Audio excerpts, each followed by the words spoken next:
Welcome to the show. What does it say to you as a former SDNY prosecutor yourself?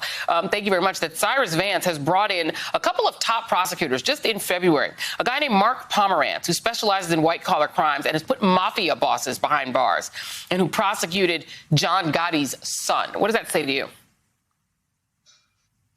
That guy named Mark Pomerantz was one of the stars in the office when I was there. So the fact that he was brought in meant they wanted somebody with experience at high-profile cases, at complicated cases, cases that have a lot of paper or a lot of evidence that you got to put a whole complicated timeline together. I know to a lot of people watching, this case feels like it's been around forever. Why is it taking them so long? Because it is complicated, and they are doing it with great detail, and you're watching each of the steps now. So when you saw Letitia James say we're going from a civil to a criminal matter, that tells you it's not just wrongdoing, but potentially intentional wrongdoing. When you see a grand jury's been impaneled, that means that they think there's evidence to put before a grand jury. So step by step by step, we're moving along.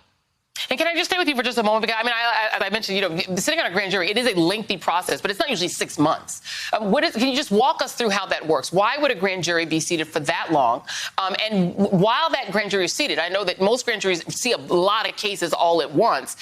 Are they there that long because they're just focused on this, or would they operate like a normal grand jury and look at other cases? And is that what would extend it to 6 months?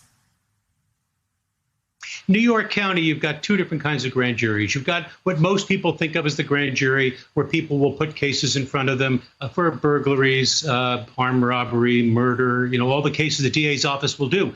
Then you have an investigatory grand jury for cases that are complicated, where they're putting the evidence together. That's the grand jury that's going to give them subpoenas for searches, that's going to bring in witnesses, that's going to start having testimony brought in.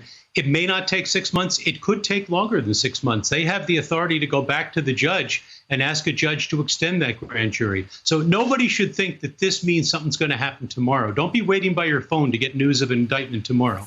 This is going to take time, but clearly this is a significant step.